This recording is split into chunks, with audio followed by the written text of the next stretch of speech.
ونعوذ بالله تعالى من شرور أنفسنا ومن سيئات أعمالنا. من يهده الله فلا مضل له ومن يضلله فلا هادي له. ونشهد أن لا إله إلا الله وحده لا شريك له. ونشهد أن سيدنا وسندنا وحبيبنا ومولانا محمدا عبده ورسوله صلى الله تعالى عليه وعلى آله وأصحابه وبارك وسلم تسليما كثيرا كثيرا. أما بعد فأعوذ بالله من الشيطان الرجيم. بسم الله الرحمن الرحيم. من الذين هادوا يحرفون الكلم عن مواضعه ويقولون سمعنا وعصينا واسمع غير مسمع وراعنا ليا بألسنتهم وطعنا في الدين. ولو أنهم قالوا سمعنا وأطعنا واسمع وانظرنا لكان خيرا لهم وأقوم، ولكن لعنهم الله بكفرهم فلا يؤمنون إلا قليلا. بارك الله لنا ولكم في القرآن العظيم ونفعنا وإياكم بالآيات والذكر الحكيم. اللهم صل على سيدنا ومولانا محمد وعلى آله وأصحابه وسلم. أستغفر الله إن الله غفور رحيم. أستغفر الله الذي لا إله إلا هو الحي القيوم وأتوب إليه. لا حول ولا قوة إلا بالله العلي العظيم. الحمد لله. আল্লাহ রাব্বুল আলামিনের কাছে আমরা অগণিত শুকর আদায় করি। আল্লাহ রাব্বুল আলামিন আমাদেরকে কোরআনুল কারীমের এই বরকতময় মজলিসে আবারও সপ্তাহের বিরতি পর বসবার তৌফিক দিয়েছেন। আলহামদুলিল্লাহ। এখানে আমরা যারা আসি নিয়মিত বসি, আমাদের এটা নিয়মিত আয়োজন, এটা জানা থাকার কথা আমাদের সবারই, যে আমরা প্রতি সপ্তাহেই করতাম, এখনো করতেছি, মসজিদে করতাম, আমরা এখন এখানে করতেছি। আমরা এই আয়োজনে যারা নিয়মিত আসবো, আমরা গত মজলিসেও বলেছি, কোরআনুল কারীমের এই মজলিস থেকে কোরআন শিক্ষা করার নানান রকম আয়োজন আমরা এখান থেকে করবার, যাতে আমরা যারা এখানে নিয়মিত আসি, আমাদের নিয়মিত আসার ফলে আমরা যেন এখান থেকে কিছু শিখতে পারি, নিজেদের জীবনকে পরিবর্তন করতে। সেই ধারাবাহিকতায় আমরা প্রত্যেক মজলিসেই কিছু কিছু সূরা এখানে প্রথমে মশক করবার চেষ্টা করব, একটা দুইটা। পরবর্তীতে যাদের মশক হবে আমরা তাদেরকে নির্দিষ্ট একটা অংশ বলে দিব, এখান থেকে তারা পড়ে আসবেন, পড়বেন, শেখার চেষ্টা করবেন। এবং এই পড়া এবং শেখার আলোকে পরবর্তী সময়ে আমরা এটার উপরে আপনাদের কি নিব, একটা পরীক্ষা নিব, এবং ইনশাআল্লাহ বিইজনিল্লাহ আমরা এখান থেকে আপনাদেরকে পুরস্কৃত করবার চেষ্টা করব ইনশাআল্লাহ। সবাই এই ব্যাপারে আপনাদের সবার মতামত আছে তো ইনশাআল্লাহ? দেখেন, যদি আমাদের প্রতিদিন এমন যায় যে আমি দিন যাচ্ছে, মাস যাচ্ছে, বছর যাচ্ছে, আমার জীবন থেকে অনেক দিন চলে যাচ্ছে, অনেক মাস, অনেক বছর চলে গেল, কিন্তু আমার জীবনে কোনো কিছু শেখা হইতেছে না, কোনো পরিবর্তন আসতেছে না আমার জীবনে, তাইলে এই আশা বসা বা এই ওয়াজ শোনা এগুলো খুব একটা খুব একটা কাজের কিছু হলো না। তো এখান থেকে যেন আমার জীবনকে পরিবর্তনকারী কোনো কিছু আমি শিখতে পারি, এই লক্ষ্যে আমরা এখানে কোরআন শিক্ষা করার বিভিন্ন রকমের আয়োজন ইনশাআল্লাহ। দেখুন, প্রথম কাজ হচ্ছে মুসলমান হিসাবে আমি কোরআন বিশুদ্ধভাবে পড়তে পারি, এটা হলো আমার প্রথম কাজ। মুসলমান আমি, কিন্তু আল্লাহর কিতাব আমি শুদ্ধভাবে পড়তে পারি না। এটা এটা কত বড় দুঃখের কথা! এটা এত ভয়ঙ্কর এবং দুঃখের ব্যাপার যে আল্লাহ রাব্বুল আলামিন আমার জীবনকে পরিবর্তন করার জন্য বিশাল এক সম্ভাবনা, বিশাল একটা সুযোগ কোরআনুল কারীম আমাকে দিলেন। কিন্তু আমি আল্লাহর কিতাব এটার দিকে মুখ ফিরেও তাকাইলাম না, মুখ তুলেও তাকাইলাম না। পুরো জীবন চলে গেল, কোরআন পড়তে জানি না। পুরো জীবন চলে গেল, কোরআনের বেসিক প্রাইমারি কিছু সূরা, যে ছোট ছোট সূরা আছে, ওগুলোর অর্থ কি বলতেছি জানি না। তাইলে আমি আসলে আমার জীবনটাকে কোন কাজে ব্যয় করতেছি, কোথায় খরচ করতেছি জীবনটা? আমার দিন, আমার সকাল, আমার দুপুর, আমার রাত আমি কোথায় খরচ করতেছি? এই জন্য আমাদের এই মজলিসে যারা আপনারা শরীক হচ্ছেন, আসবেন, আমরা এখানে আপনাদেরকে চাইবো আপনারা যেন নিয়মিত আসেন। একটা ক্লাসে যদি আপনি একদিন আসেন, এরপরে আরো দীর্ঘদিন আসেন না, তাইলে এই ক্লাসের উপকার আপনার জীবনে আসবে? এখান থেকে যদি আমি আসলেই কিছু শিখতে চাই, নিজের জ্ঞানকে বাড়াতে চাই, নিজের যোগ্যতাকে আরো বৃদ্ধি করতে চাই, তাহলে আমাকে নিয়মতান্ত্রিক বেসিসে একটা কি করতে হবে? মেহনত এবং প্রচেষ্টা আমাকে করতে হবে। নিয়মতান্ত্রিক ভাবে যদি আমি একটা মেহনত করতে পারি, তাহলে দেখবেন আস্তে আস্তে আস্তে আস্তে আমার জীবন কি হচ্ছে? পরিবর্তন হচ্ছে। আল্লাহ রাব্বুল আলামিনের দেওয়া নিয়ম হচ্ছে আপনার জীবন হুট করে পরিবর্তন হবে না। এটা কোনো ম্যাজিক না যে আজকে এরকম আছি, কালকে হঠাৎ করে খুব বেশি পরিবর্তন, এরকম না। পরিবর্তনটা হবে আস্তে আস্তে এবং স্থায়ী পরিবর্তন হবে। একটা আপনার কি বলে এটাকে, একটা চিরস্থায়ী, একটা শক্তিশালী পরিবর্তনের জন্য আমাকে কি করতে হবে? নিয়মতান্ত্রিক প্রচেষ্টা করতে হবে। শক্তিশালী পরিবর্তন যদি আমার জীবনে আমি চাই, তাহলে নিয়মতান্ত্রিক একটা কি করতে হবে? মেহনত, প্রচেষ্টা করতে হবে। এখানে আমরা লাইভ এবং রেকর্ড করি। এটা যারা আমাদের বন্ধুরা যারা দূরে আছেন, বা আমাদের ওয়েবসাইট আছে, আমাদের পেজ আছে, যারা আমাদেরকে দূর থেকে বিভিন্ন সময় সাপোর্ট করেন, তাদের অনেকের ইচ্ছা, বা আমাদেরও মনে করলাম যে আমাদের এই প্রোগ্রামটা রেকর্ড থাকবে, এই আলোচনাগুলো সংরক্ষিত থাকবে, এই উদ্দেশ্যে আমরা এখানে রেকর্ড করি। তো যারা রেকর্ডের দায়িত্ব আছেন তারা রেকর্ড করবেন। আমরা যারা বাকিরা আছি, আমরা এখানে আমরা আলোচনা শোনাতে ব্যস্ত থাকবো ইনশাআল্লাহ, ঠিক আছে? রেকর্ড বা এগুলো মূল বিষয় না। মূল বিষয় হচ্ছে আমি এখানে আসতেছি, সামনে চলে আসছি। মূল বিষয় হচ্ছে আমরা এখানে প্রতিদিন আসতেছি, প্রতি সপ্তাহে আসতেছি। এই আশাটা যেন আমার জীবনকে পরিবর্তনকারী বানাইতে পারে। এখন আমি আসতেছি, মাঝে মধ্যে আসি, বসি, কিন্তু জীবন পরিবর্তন করার মতো কোনো ঘটনা এখান থেকে ঘটতেছে না আমার জীবনে। তাহলে এই আশাটা কি কাজে লাগতেছে? এই জন্য আমরা সিদ্ধান্ত নিয়েছি এই মজলিসে আমরা যারা নিয়মিত এখানে আসি, প্রত্যেক দিন, প্রত্যেক সপ্তাহে আমরা আসবার চেষ্টা করব। এখানে আমাদের হোয়াটসঅ্যাপ গ্রুপ আছে, আপনারা এখানে লিংকে ক্লিক করে হোয়াটসঅ্যাপ গ্রুপে কি হবেন? যুক্ত হয়ে যাবেন। এই যে আমাদের নোটিশ বোর্ডে টানানো আছে, যাওয়ার আগে যাদের হোয়াটসঅ্যাপ আছে আপনারা হোয়াটসঅ্যাপ গ্রুপে কানেক্ট থাকবেন। তাইলে কি হবে? প্রত্যেক সপ্তাহে যে আয়োজনটা হচ্ছে, এটার যাবতীয় তথ্য আপনি এখান থেকে কি করতে পারবেন? জানতে পারবেন। এবং কোন সপ্তাহে কোন আলোচক, কোন উস্তাদ এসে আলোচনা করবেন, এটাও আমরা জানতে পারবো ইনশাআল্লাহ। বুঝতে পারছেন? এবং এই আয়োজনটাকে আরো সুন্দরভাবে ব্যবস্থাপনা করবার জন্য আমরা এখানে নানান রকম আরো বিভিন্ন রকমের আয়োজন ইনশাআল্লাহ, বিভিন্ন রকমের কাজ এখানে করবো ইনশাআল্লাহ। আলোচনার শেষে আমরা আরো কিছু আলোচনা করবো।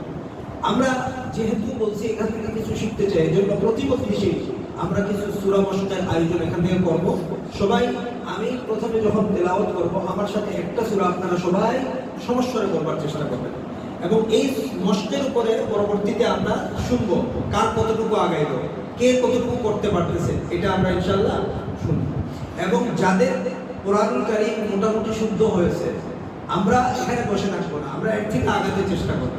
আমরা ছোট ছোট কোরআনুল কারীমের যে সূরাগুলো আছে, এগুলোর তরজমা জানতে চেষ্টা করবো। 30-40 বছর যাবত সূরা ফাতিহা পড়তেছি, সূরা ফাতিহার তরজমা জানি না, কি বলতেছি জানি না। এটা অত্যন্ত আফসোস এবং দুঃখের কথা না? সূরা ফালাক পড়তেছি, নাস পড়তেছি, ইখলাস পড়তেছি, কিন্তু এটার তরজমা জানি না, আল্লাহ এখানে কি বলতেছেন আমি জানি না। অথচ পবিত্র কোরআন তো বুঝতে হবে আমাকে, শুদ্ধ করে পড়াও যেমন জরুরি, এটাকে জানার চেষ্টা করা, বোঝার চেষ্টা করা সমানভাবে কি? এটা আল্লাহ রাব্বুল আলামিনের দয়া যে আমি না বুঝেও যদি তেলাওয়াত করি আল্লাহ আমাকে সওয়াব দিচ্ছেন। এটা তো আল্লাহর কি দয়া, আল্লাহর মেহেরবানি। কিন্তু আমি যদি সারা জীবন ব্যয় করি কিন্তু কোরআনের একটা আয়াতও বুঝি না, বোঝার চেষ্টা করি না, তাহলে আমার অবস্থাটা কি? আমার অবস্থাটা হচ্ছে আল্লাহ পবিত্র কোরআনে বলছেন ومن أعرض عن ذكري فإن له معيشة ضنكا ونحشره يوم القيامة أعمى আল্লাহ বলেন যে ব্যক্তি জীবন যাপন করে আল্লাহর কিতাবের সাথে এমন ভাবে যে মুখ তুলেও তাকায় না, মুখ ফিরিয়ে জীবন যাপন করে, কোরআনের সাথে কোনো সম্পর্ক নাই, কোরআন জানে না, কোরআন চিনে না, কোরআন পড়তে পারে না, কোরআন বোঝার চেষ্টা করে না, দিন রাত মাস বছর কাটায়, কোরআন বুঝে না, কোরআনের সাথে সম্পর্ক নাই, এই ব্যক্তির ব্যাপারে আল্লাহ বলতেছেন তার জীবনটাকে আল্লাহ সংকীর্ণ করে দেন। চিন্তা ভাবনা সংকীর্ণ হয়ে যায়, হেদায়েতের রাস্তাগুলো ছোট হয়ে যায়, বুঝতে পারে না কি করবে জীবনে। এজন্য কোরআনুল কারীম সকল কল্যাণের খাজানা হচ্ছে কোরআনুল কারীম, সকল সফলতার কি খাজানা হচ্ছে কোরআন। এই কোরআনুল কারীমের সাথে আমাদের সম্পর্ক যে যতটুকু পারবো আমরা কি করতে চেষ্টা করব, লাগাতে চেষ্টা করবো ইনশাআল্লাহ। যাই হোক, এখন আমরা একটা সূরা আজকে মস্ক করব। এই একটা সূরার সাথে আমরা পড়বো এবং এক সূরা ফাতিহা এবং সূরা ফাতিহার সাথে আরেকটা সূরা মস্ক করবো ইনশাআল্লাহ।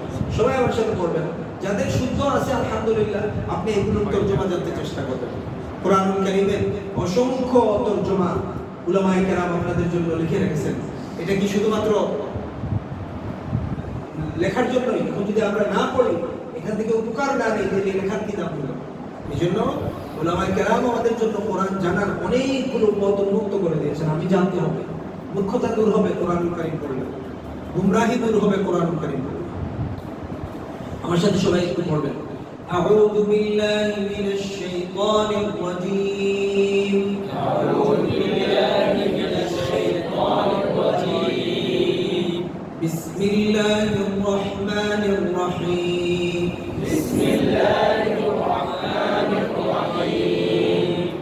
আলহামদুলিল্লাহি রাব্বিল আলামিন।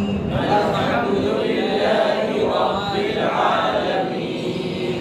আর-রহমানির রহিম। আর-রহমানির রহিম। মালিকি ইয়াউমিদ্দিন। মালিকি ইয়াউমিদ্দিন। ইয়্যাকা না'বুদু ওয়া ইয়্যাকা নাস্তাঈন। ইয়্যাকা না'বুদু ওয়া ইয়্যাকা নাস্তাঈন। ইহদিনাস সিরাতাল মুস্তাকিম। ইহদিনাস সিরাতাল মুস্তাকিম। অনেকে কাফ উচ্চারণে ভুল করেন, মুস্তাকিম ব্যবহার করেন। দেখেন আরবির গুরুত্বপূর্ণ একটা ব্যাপার হচ্ছে শব্দ বা অর্থের উচ্চারণ। সামান্য একটু উচ্চারণের এদিক সেদিক হলে কোরআনুল কারীমের অর্থ পরিবর্তন হওয়ার মতো মারাত্মক ভুলও হতে পারে, নামাজ ভেঙে দেবে। এজন্য ইহদিনাস সিরাতাল মুস্তাকিম। ইহদিনাস সিরাতাল মুস্তাকিম। কাফটা খেয়াল করতে হবে। সিরাতাল লাযীনা আন'আমতা আলাইহিম। সিরাতাল লাযীনা আন'আমতা আলাইহিম গায়রিল মাগদুবি আলাইহিম ওয়ালাদ-দাল্লিন। গায়রিল মাগদুবি আলাইহিম ওয়ালাদ-দাল্লিন। আমিন। আমিন। বিসমিল্লাহির রহমানির রহিম।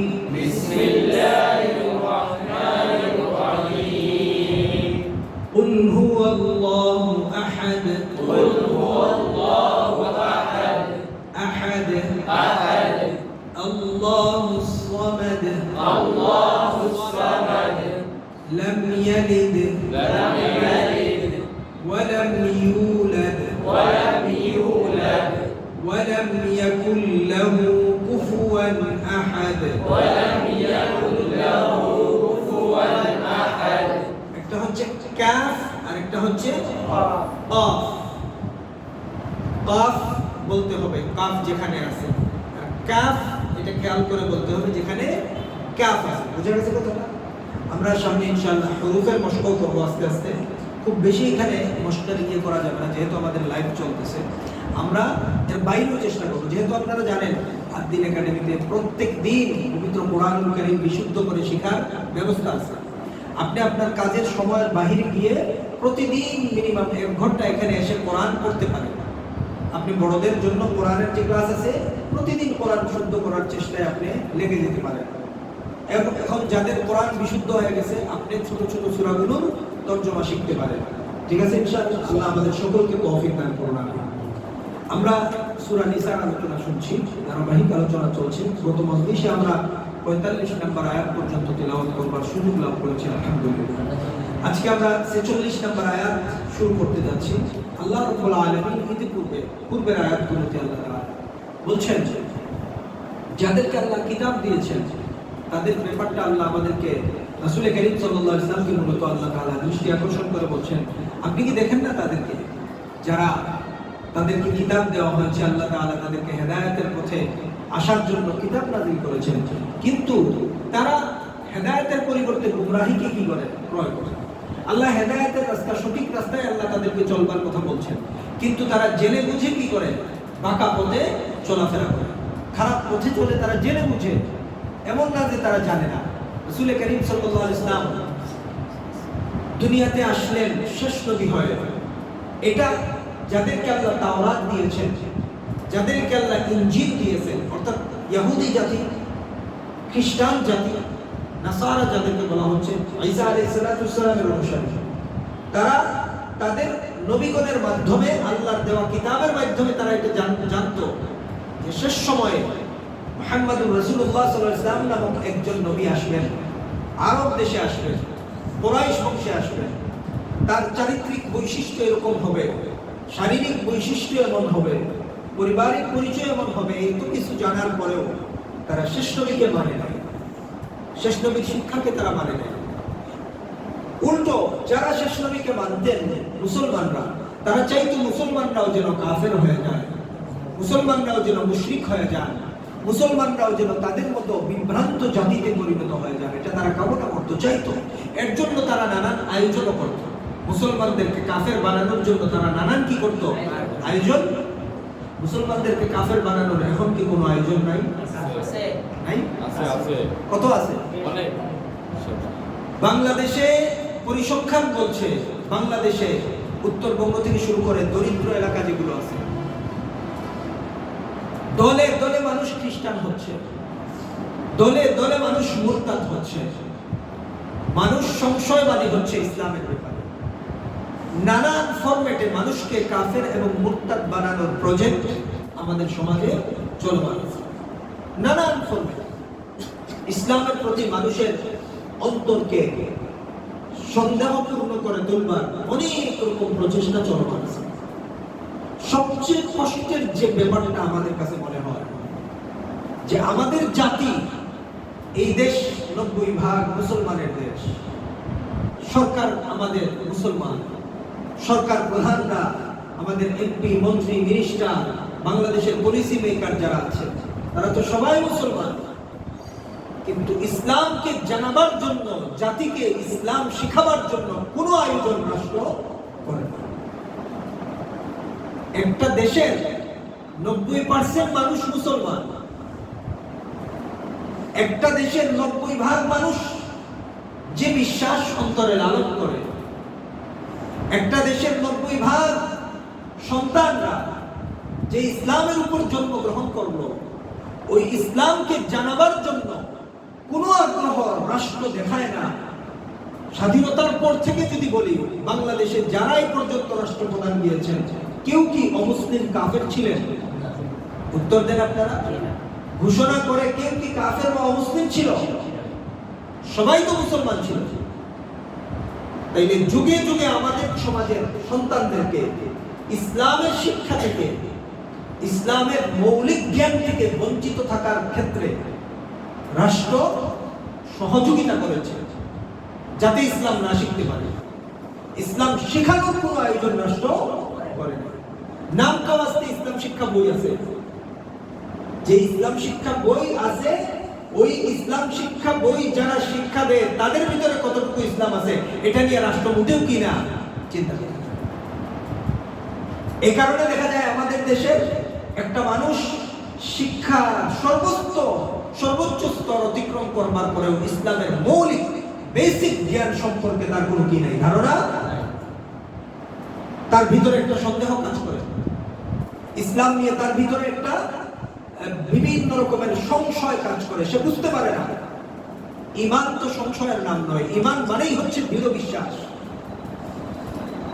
একদম পাকাপোক্ত বিশ্বাস না হলে এটাকে ঈমান বলে না।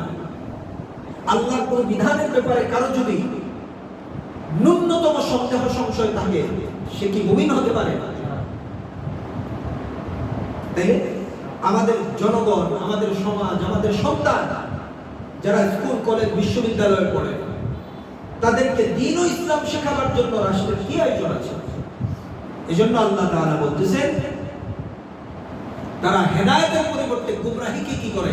ক্রয় করে। তারা চায় তোমরাও যেন কাফের এবং মুশরিক হয়ে যাও।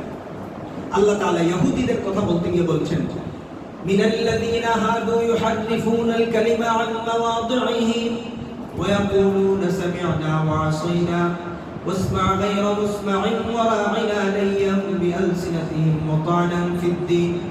ইহুদিদের অত্যন্ত মন্দ চরিত্রের অনেকগুলো দিক নিয়ে আল্লাহ কোরআনে আলোচনা করেছেন। এদের আরেকটা খারাপ অভ্যাস ছিল, এরা আল্লাহর কিতাবের বিকৃতি সাধন করত নিজেদের দুনিয়াবি স্বার্থ আদায় করবার জন্য। আল্লাহ যেটা বলেন নাই তারা ওটা বলত, আল্লাহ যেটা বলেছেন তারা এটা কি করত? গোপন করত। আল্লাহ রাব্বুল আলামিন তাদেরকে যে উদ্দেশ্যে পবিত্র কিতাব দিয়েছেন, আল্লাহর উদ্দেশ্যের বাহিরে গিয়ে তারা এই কিতাবকে কি করত? ব্যবহার করত। দুনিয়াবি লাভ লোকসানের হিসাব করে আল্লাহর কিতাবে কি করত? বিধান মানুষের কাছে বর্ণনা করত।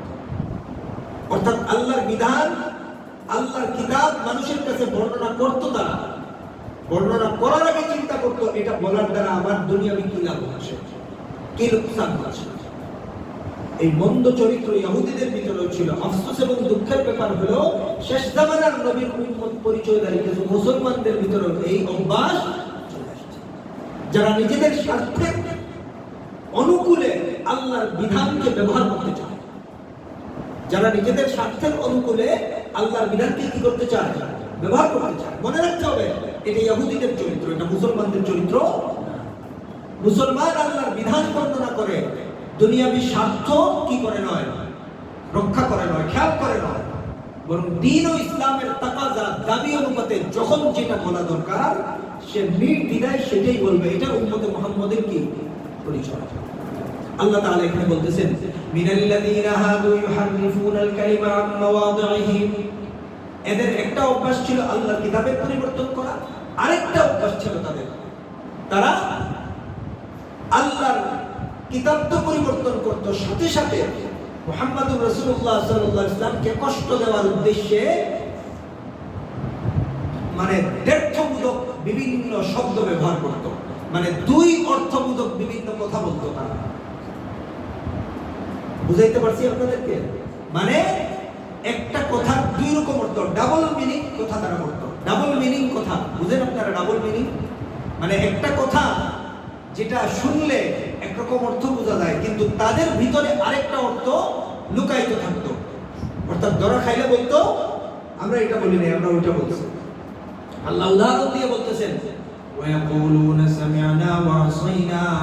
তারা রাসূল করিম সাল্লাল্লাহু আলাইহি ওয়াসাল্লামের বক্তব্য শুনতো, কোরআনের বক্তব্য শুনতো, দ্বীনের কথা শুনতো, শোনার পরে বলতো সামি'না ওয়া আসাইনা, আমরা শুনলাম এবং মানলাম না। আমরা আপনার কথা শুনলাম কিন্তু কি করলাম না? মানলাম না, মানতে পারবো না। আপনি বলছেন আমরা শুনছি কিন্তু এটা অবাধ্য, আমরা মানবো না।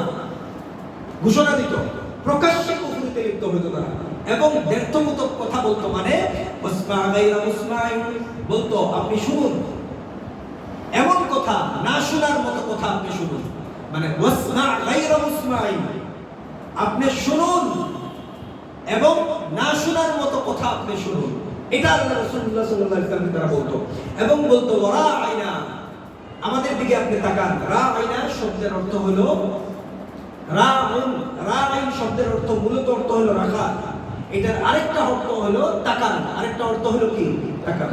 তারা যখন বলতো রা'ইনা, আমাদের দিকে একটু খেয়াল করেন, আমাদের দিকে তাকান, রাসূলের সামনে বয়ান শুনতে বসতো, আর রাসূলের সামনে এটা বসে তারা রাসূলকে তাদের দিকে আকৃষ্ট করার উদ্দেশ্যে তারা এই শব্দ বলতো রা'ইনা। আল্লাহ পবিত্র কোরআনে বলেছেন, ইয়া আইয়ুহাল্লাযীনা আমানু লা তাকুলু রা'ইনা ওয়াকুলু ইনজুরনা ওয়াসমাউ, হে মুসলমানরা ইহুদিদের কাছ থেকে শুনে তোমরা নিজেরা রাঈনা শব্দ বলবে না, কারণ রাঈনার মানে হলো রাখাল। রাঈনা একটা গালি অর্থ ব্যবহার হয়। এখন তারা রাসূলকে বলতেছে আমাদের দিকে তাকান, আসলে তাকানোর উদ্দেশ্যে বলতেছে না, রাসূলকে গালি দেওয়ার উদ্দেশ্যে বলতেছে। আল্লাহ তাদের অন্তরের খবর জানেন, মুসলমানদের সামনে প্রকাশ করে দিয়ে বললেন তারা মূলত রাসূলকে রাখাল বলে রাসূলকে তুচ্ছ-তাচ্ছিল্য করতে চায় না। তারা মূলত রাসূলকে আকর্ষণ করবার জন্য বলে, বুঝায়। যদি এটাই তাদের উদ্দেশ্য হইতো তাহলে তো তারা ওয়ানজুরনা বলতো। উনজুরনা শব্দের অর্থ হলো আমাদের দিকে তাকান, আমাদের দিকে একটু নজর দেন, আমাদেরকে দিকে তাকিয়ে একটু কথা বলেন। এটা যদি তাদের উদ্দেশ্য হইতো তাহলে তারা উনজুরনা বলতো। মুসলমানদেরকে আল্লাহ হেদায়েত দিয়ে বলতেছেন, ও মুসলমানরা, ইহুদিরা যেরকম দুই অর্থ বিশিষ্ট বিভিন্ন শব্দে রাসূলকে তাচ্ছিল্য করতে চায়, রাসূলের মনে কষ্ট দিতে চায়, এরকম অর্থপূর্ণ কথা তোমরা ব্যবহার করবে না, বরং তোমরা ভিন্ন শব্দ, যেটার ভিতরে কোনো সন্দেহ নাই, যেটার ভিতরে অন্য অর্থ নেওয়ার কোনো সুযোগ নাই, এরকম কথা তোমরা কি করো, ব্যবহার করো। ইহুদিরা মুখে বলতো একটা, কিন্তু অন্তরে লালন করতো একটা। তারা রাসূলুল্লাহ সাল্লাল্লাহু আলাইহি ওয়াসাল্লামকে বুঝাইতো আমরা সম্মান করে কথা বলছি, কিন্তু আসলে তাচ্ছিল্য করতো। আচ্ছা, বাংলাদেশের প্রেক্ষাপট দিয়ে একটু আপনাদেরকে বুঝাই এই বিষয়টা। একজন মানুষ রাস্তা দিয়ে হাঁটতেছে, মনে করেন একজন লোক, আমরা মাদ্রাসায় যারা পড়ছি, আমরা যারা মাদ্রাসার অঙ্গনে বড় হয়েছি, আমাদের শিক্ষকদেরকে আমরা কি বলি বলেন? উস্তাদ বলি না, আরেকটা শব্দ বলি, বলেন কি বলি? হুজুর বলি। কি বলি? হুজুর বলি, বলি না? আপনারাও যে সমস্ত উস্তাদদেরকে, ইমাম সাহেবদেরকে, আলেম ওলামাদেরকে পছন্দ করেন, কি বলেন? হুজুর বলেন না? আপনারা তো বলেন, আমরাও আমাদের হুজুর উস্তাদদেরকে হুজুর বলে আসছি। হুজুর, হুজুর আর কি শব্দ? হাফজাতা সাহিবি সুমুই আরব দেশে ব্যবহার হয়, ওখান থেকে হুজুর আসছে। মানে হুজুরের উপস্থিতিকে গুরুত্ব দিয়ে বলে আপনার সম্মানিত উপস্থিতি, মানে এরকম করে একটা সম্মানজনক সম্বোধন হুজুর, ওখান থেকে বাংলায় ব্যবহৃত হচ্ছে। দ্বীনি জ্ঞানে পণ্ডিত ব্যক্তি যারা, তাদেরকে সম্মান করলে আমরা অন্তর থেকে কি বলি? হুজুর বলি। আরেকজন রাস্তা দিয়ে হাঁটতেছে বামপন্থী, আরেক একজন দিকে বলে, এ হুজুর একটু সাইড দাও। এটা আবার কি? এটা কি? একজনে মাদ্রাসার অঙ্গনে আমরা আমাদের উস্তাদদেরকে হুজুর বললাম, আর আরেকজন তাচ্ছিল্য করে একজন আলেমকে ছোট করবার উদ্দেশ্যে রাস্তায় কি বলে ডাক দিল, এ হুজুর। এটা কি হলো? Double meaning. মানে কথার অর্থ একটা, উদ্দেশ্য আরেকটা। কথার অর্থ একটা, উদ্দেশ্য। ইহুদিদের চরিত্র। এটা কাদের চরিত্র? ইহুদিদের চরিত্র।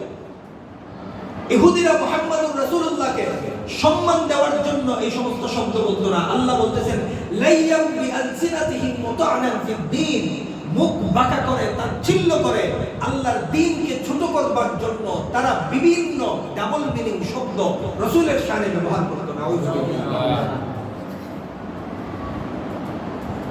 এই চরিত্র বাংলাদেশে তো বটেই আছে, সারা দুনিয়ায় এই চরিত্র। একজন আলেম যদি একটা অপরাধ করে, সাংবাদিক ওয়ালারা দেখেন কেমন ভাবে শব্দ ব্যবহার করে। একজন দ্বীনি লেবাসধারী, দ্বীনি ব্যক্তিত্ব যদি কোনো অপরাধ করে ফেলে, তাইলে উনার এই অপরাধটা সংবাদ প্রকাশের জন্য যেই শব্দগুলো তারা ব্যবহার করে, এই শব্দগুলো ইচ্ছাকৃতভাবে ওনাকে অপমান করবার জন্য ব্যবহার করে। উল্টো দিকে যার ভিতরে দ্বীনি লেবাস নাই, অথবা দ্বীনি ব্যাকগ্রাউন্ডের না, সেকুলার ব্যাকগ্রাউন্ড থেকে এসেছে, সে যত অপরাধ করুক, এটাকে এমন কিছু শব্দে ব্যবহার করে, নরমাল শব্দে, যাতে জনমনে এটা নিয়ে খুব বেশি নেগেটিভ চিন্তা তৈরি না হয়, অথবা তার ব্যক্তিত্ব ছোট না হয়, অপমানিত না হয়, এমন শব্দ ব্যবহার করে।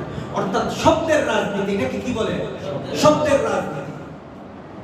দ্বীন ও ইসলামকে তাচ্ছিল্য করবার জন্য, মুহাম্মদুর রাসূলুল্লাহ এবং সাহাবায়ে কেরামকে ছোট করবার জন্য, তাচ্ছিল্য করবার জন্য শব্দের রাজনীতি ইহুদিরাও করত। ওই ইহুদিদের দুশ্চরিত্র দ্বারা প্রভাবিত হয়ে আজকে যারা ইসলাম ও মুসলমানদেরকে অপছন্দ করে, তারাও একইভাবে শব্দের রাজনীতি করে। তারাও একইভাবে কি করে? শব্দের রাজনীতি। আমাদের জন্য হেদায়েত দিচ্ছেন আল্লাহ তাআলা। ও মুসলমানরা, তোমরা কখনো এরকম শব্দের অপব্যবহার অপপ্রয়োগ করে শব্দের রাজনীতি করে আল্লাহ এবং আল্লাহর রাসূলকে কষ্ট।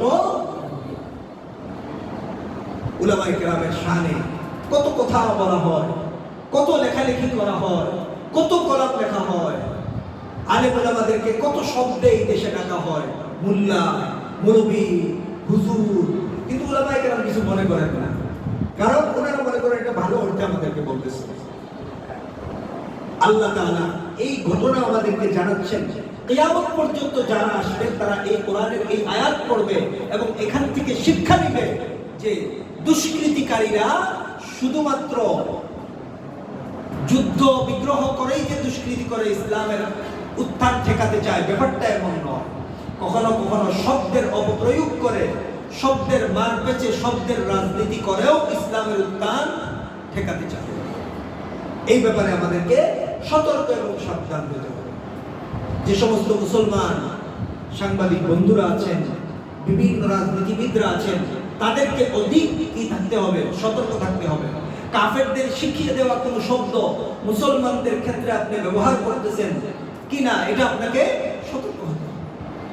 আজকের জঙ্গিবাদ, উগ্রবাদ, এই শব্দগুলো একান্তই মুসলমানদের ক্ষেত্রে ব্যবহার করা হয়, আর কাউকে এগুলো বলা হয় না। কেন বলা হয়? ওই ইহুদিদের শিখানো যে বুলি আছে, ওইটা আমরা বলতে বলতে বলতে বলতে মুসলমানদের বিরুদ্ধে বলিয়ে দেওয়া হয়েছে। কালিমায়ে তয়্যিবার পতাকা বাংলাদেশে এই গেল বিশ্বকাপে বিভিন্ন বাংলাদেশে ভিন্ন দেশের পতাকা টানানো হয়েছে। ওইটার প্রতিবাদ করতে গিয়ে কিছু মুসলমান ভাইরা বিভিন্ন জায়গায় কালিমার পতাকা টানিয়েছেন। এটাকে কেন্দ্র করে পাশের দেশ থেকে বিভিন্ন জায়গা থেকে বাংলাদেশে উগ্রবাদ উগ্রবাদ বলে নানান কিছু বলা হয়েছে। বাংলাদেশের স্বরাষ্ট্রমন্ত্রী জনাব সালাউদ্দিন সাহেব তিনি অত্যন্ত সুন্দরভাবে বলেছেন না, বাংলাদেশে উগ্রবাদ নাই, ধর্মীয় আবেগের জায়গা থেকে কেউ কালিমায়ে তয়্যিবার পতাকা টানিয়েছে, কিন্তু এটাকে উগ্রবাদ বলা যাবে না। আমরা এই বক্তব্যের জন্য তাকে শুকরিয়া জানাই। মুসলমান সতর্ক থাকবে শব্দের ব্যবহারের ক্ষেত্রে। মুসলমান শব্দের ব্যবহারের ক্ষেত্রে কি থাকবে? সতর্ক থাকবে। আমার একটা শব্দের ব্যবহার দ্বারা ইহুদিদের পারপাস সার্ভ হচ্ছে কিনা, আমার একটা শব্দের ব্যবহার দ্বারা কাফের মুশরিকদের কোনো এজেন্ডা বাস্তবায়িত হচ্ছে কিনা, আমি মুসলমান হলে এটা আমাকে খেয়াল রাখতে হবে। আল্লাহর কোরআন এই শিক্ষাটা আমাকে। আল্লাহ তাআলা বলেন, ওয়ালাউ আন্নাহুম ক্বালু সামি'না ওয়া আতা'না ওয়াসমা' ওয়ানজুরনা লাকানা খায়রান লাহুম ওয়া আকওয়াম। আল্লাহ তাআলা বলেন, ইহুদিদের মতো করে তোমরা এরকম না বলে যদি তোমরা এই কথাগুলো বলো, অথবা তারা বলতো, তারা যদি এটা বলতো সামি'না ওয়া আতা'না, আমরা শুনলাম মেনে নিলাম। ইহুদিরা বলতো সামি'না ওয়া আসাইনা, শুনলাম অবাধ্য হইলাম। আল্লাহ বলতেছেন তারা যদি বলতো সামি'না ওয়া আতা'না, শুনলাম মেনে নিলাম, তাহলে এটা তাদের জন্য কত উত্তম হলো। অর্থাৎ আল্লাহর দ্বীনের কথা শোনার সাথে সাথে মেনে নেওয়ার মানসিকতা থাকা, দ্বীনের কথা শোনার সাথে সাথে কি থাকা, মেনে নেওয়ার মানসিকতা। কিন্তু ইহুদিদের বিভিন্ন অজুহাত পেশ করার মানসিকতা ছিল, তারা মানত না। প্রকাশ্য ঘোষণা দিত, কখনো অজুহাত পেশ করত। আল্লাহ আল্লাহ রসুলের পক্ষ থেকে কোনো আদেশ আসলে কখনো প্রকাশ্য বলতো আমরা মানব না, আর কখনো অজুহাত পেশ করত। আল্লাহ তাআলা বলেন না, মুসলমানের পরিচয় এটা না। মুসলমান শুনবে, সাথে সাথে ঘোষণা দিবে মেনে নিলাম, মানলাম, শুনলাম, মেনে নিলাম, সামি'না। এরপর আল্লাহ বলেন ওয়াসমা' ওয়ানজুরনা লাকানা খায়রান লাহুম ওয়া আকওয়াম। রাইনার পরিবর্তে তোমরা বলবে ওয়ানজুরনা, ওয়াসমা' গায়রা মুসমা'ইন, এটা বলার দরকার নেই, ওয়াসমা' শুধু ওয়াসমা' বলবা। তারা বলে ওয়াসমা' গায়রা মুসমা'ইন, মানে আপনি শুনুন এমন কথা যেটা না শোনা, মানে না শোনার মতো কথা শুনুন আপনি, মানে খারাপ কথা শুনুন, নাউযুবিল্লাহ। মানে আপনি যেন সব সময় খারাপ কথা শুনুন, এটা বলতে চায়। কিন্তু ওয়াসমা'র সাথে গায়রা মুসমা' এই শব্দ না যোগ করলেও পারত তারা। ওয়াসমা শব্দের অর্থ হইল শুনুন নবীজি, তাহলে শুধু ওয়াসমা বলো, সাথে গায়রা মুসমা'ইন লাগাইছে, যেটার অর্থ হইল না শোনার কথা, মানে যেই কথাটা আকথা, কুকথা, মানে আপনি শুনুন, কুকথা শুনুন, শুনুন আপনি কি কথা শুনুন, কুকথা শুনেন। আল্লাহ তাআলা বড় পছন্দ করেছেন। আল্লাহ বলেছেন এরকম ব্যর্থবোধক শব্দ তোমরা রাসূলের সামনে বলবা না। স্পষ্ট সুন্দর শব্দ চয়ন মুসলমানের গুণ। স্পষ্ট এবং সুন্দর শব্দ চয়ন মুসলমানের কি গুণ। আর অস্পষ্ট উদ্দেশ্যমূলক খারাপ বিদ্বেষপূর্ণ তাচ্ছিল্যপূর্ণ শব্দ চয়ন ইহুদিদের কি বদভ্যাস। ইহুদিদের কোন মুসলমানদের ভিতরে এটা যেন না আসে। এজন্য আল্লাহ তাআলা বলেন ওয়ালাকিন লানাহুমুল্লাহু বিকুফরিহিম ফালা ইউমিনুনা ইল্লা কালিলা। আল্লাহ তাআলা বলেন আমি তো বললাম তাদের জন্য কোনটা উত্তম, কিন্তু তাদের বদ আচরণের কারণে বদভ্যাসের কারণে ইহুদিদের উপরে আল্লাহ তাআলা লানত দিয়েছেন, অভিশাপ দিয়েছেন কুফরির কারণে, যে কারণে ইহুদিদের ভিতরে অল্প সংখ্যক মানুষ মুসলমান হয়েছে। অল্প সংখ্যক মানুষ কি হয়েছে? ইসলাম গ্রহণ করতে পেরেছে। ইহুদিদের ভিতরে অনেক বড় বড় পণ্ডিত ব্যক্তি ছিল তৎকালীন সময়ে। এখনো আপনি দেখেন দুনিয়ার ভিতরে সবচেয়ে চতুর শ্রেণী হইল এই ইহুদি জাতি। সবচেয়ে চতুর পৃথিবীতে, যাদের দাঁড়াবার কোনো জায়গা ছিল না দ্বিতীয় বিশ্বযুদ্ধের পরে। কিন্তু বর্তমান দুনিয়ায় সবচেয়ে ভয়ঙ্কর রাষ্ট্রে পরিণত হয়েছে এই ইসরায়েল নামক অবৈধ রাষ্ট্র।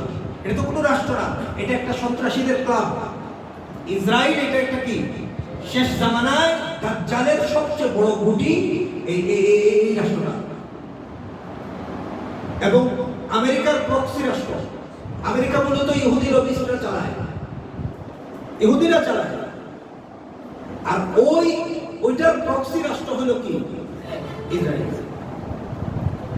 এই আধুনিক দুনিয়ার সবচেয়ে বড় সন্ত্রাসী হচ্ছে তারা। কিন্তু তারা নিজেদের দোষ কখনো স্বীকার করে না।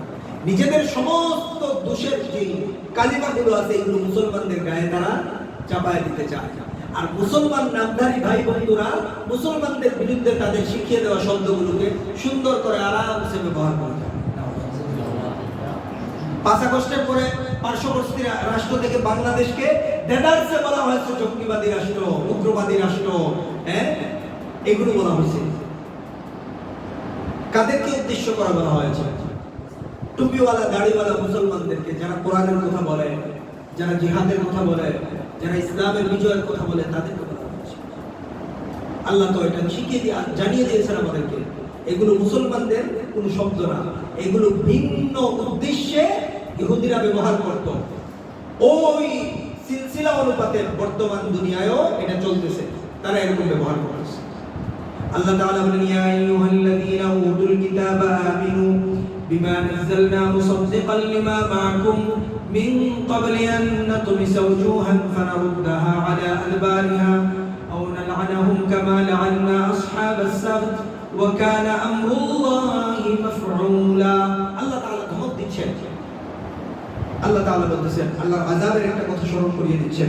বলতেছেন যাদের কিতাব দেওয়া হয়েছে তোমরা আল্লাহর দেওয়া কিতাবের উপরে তোমরা ঈমান আনো। তোমাদেরকে অতীতে যে কিতাব দেওয়া হয়েছে তাওরাত, ইনজিল, এগুলো তো কোরআনের সত্যায়নকারী।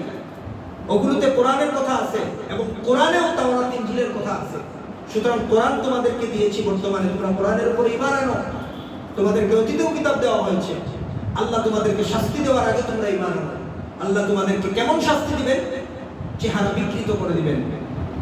আল্লাহ তাআলা তোমাদের চেহারাগুলোকে ঘুরিয়ে দিবেন, অর্থাৎ আল্লাহ তাআলা তোমাদের চোখ যেখানে আছে চোখকে বিকৃত করে দিবেন, নাক কানকে বিকৃত করে দিবেন। এটা একটা ধমক।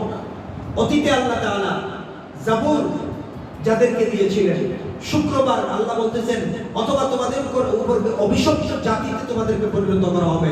যেমন ভাবে শুক্রবারের যারা অধিকারী, যাদেরকে শুক্রবারে মৎস্য শিকার করতে, মাছ শিকার করতে নিষেধ করা হয়েছিল, তারা আল্লাহর নির্দেশ অমান্য করার কারণে তাদেরকে বানর এবং শূকরে পরিণত করে দিয়েছিলেন দাউদ আলাইহিস সালামের জামানায়। আল্লাহ তাআলা বলতেছেন আল্লাহ তাআলা তোমাদেরকেও বিভিন্ন রকমের শাস্তি দেওয়ার ক্ষমতা রাখেন। আল্লাহ চাইলে তোমাদেরকে এরকম শাস্তি দিতে পারেন। তোমরা শাস্তি পাওয়ার আগে তোমরা কি হও? সতর্ক হও। এইভাবে আল্লাহ তাআলা সতর্ক করতেছেন। আল্লাহ রাব্বুল আলামিন তার দ্বীন মানার জন্য, তার দ্বীনের উপর আমল করবার জন্য আমাদের সবাইকেই আল্লাহ তাআলা সতর্ক করতেছেন বিভিন্নভাবে। উম্মতে মুহাম্মদীকেও আল্লাহ তাআলা সতর্ক করেন। আল্লাহ তাআলা অতীতের উম্মতকেও সতর্ক করেছেন। কিয়ামত পর্যন্ত যারা আসবে সকলকে আল্লাহ তাআলা সতর্ক করতেছেন। আল্লাহ বলতেছেন আসমান জমিন সবকিছুর মালিক তো আমি, এই দুনিয়ার মালিক তো আমি। তোমার জীবন মরণ সহ সব কিছুর মালিক আমি, তাহলে তুমি কেন আমার দিন মানবা না? তুমি কেন আল্লাহর উপর ঈমান আনবা না? তোমার মৃত্যু থেকে তোমাকে কেউ ঠেকাইতে পারবে না, তোমার ধ্বংস থেকে তোমাকে কেউ বাঁচাইতে পারবে না। দুনিয়া আসমান জমিন সব কিছু ধ্বংস হবে, তাহলে তুমি কেন মানবা না আল্লাহ তাআলার দিন? আল্লাহ তাআলা সতর্ক করতেছেন।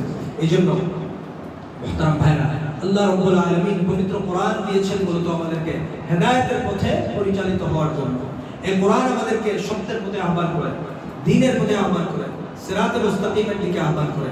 আল্লাহ তাআলা আমাদের সকলকে সিরাতে মুস্তাকিমের উপর চলবার তৌফিক দান করুন, আমিন। ওয়া আখিরু দাওয়ানা আলহামদুলিল্লাহি রাব্বিল আলামিন।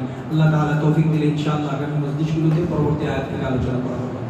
আলহামদুলিল্লাহ, আল্লাহ রাব্বুল আলামিনের মেহেরবানিতে আমরা আজকে এই মজলিসটি করতে পারলাম। আল্লাহ তাআলা আমরা যারা এখানে আসলাম, বসলাম, শুনলাম, আমাদের আশা পোশাককে কবুল করে। আপনারা চেষ্টা করবেন এই মজলিসে আমরা যারা আসি নিয়মিত, আপনারা চেষ্টা করবেন আমরা যেভাবে এখানে কোরআন থেকে কিছু অংশ তেলাওয়াত করি, বুঝি, আমল করবার চেষ্টা করবেন। এবং প্রত্যেকে যদি নতুন কোনো কিছু শিখি, আমাদের যদি লেখার যোগ্যতা থাকে, নোট করার যোগ্যতা থাকে, কেউ নোট করব। কেউ যদি নোট করতে না পারি, আমাদের এই আলোচনাগুলো অনলাইনে যায়, পরবর্তীতে চাইলে আমরা আবার ভিডিওগুলো শুনতে পারবো। শোনার পরে আমার যদি পড়ার তৌফিক হয়, তাহলে আমি কোরআন যেন এই আয়াতগুলো পারলে যেন আমি তর্জমা বের করে পড়বার চেষ্টা করি যে আল্লাহ তাআলা কি বলতেছেন। বিভিন্ন তর্জমা আছে, কোরআনুল কারীমের তর্জমা এখানে আছে। আমাদের এই মজলিসটা সুন্দরভাবে সমাপ্ত যাতে হয়, এই মজলিসটাকে যেন আরো বড় করতে পারি, এর জন্য আমাদের বিভিন্ন রকমের ফান্ড এবং টাকা পয়সার প্রয়োজন হয়। আল্লাহ তাআলা এই প্রতিষ্ঠানে বিভিন্ন কার্যক্রম পরিচালনা করবার জন্য আমাদের বিভিন্ন অর্থনৈতিক সহযোগিতার প্রয়োজন হয়। এজন্য আল্লাহর দ্বীনের জন্য আমরা প্রত্যেকেই কিছু না কিছু তো নিয়মিত কি করি, খরচ করি। তো এখানে যখন আসবো, আমরা এই প্রিপারেশন যেন রাখি, সপ্তাহে কিছুদিন এখানে আসলে আমরা যদি এখানে কিছু হইলেও সাদাকা করে যেতে পারি।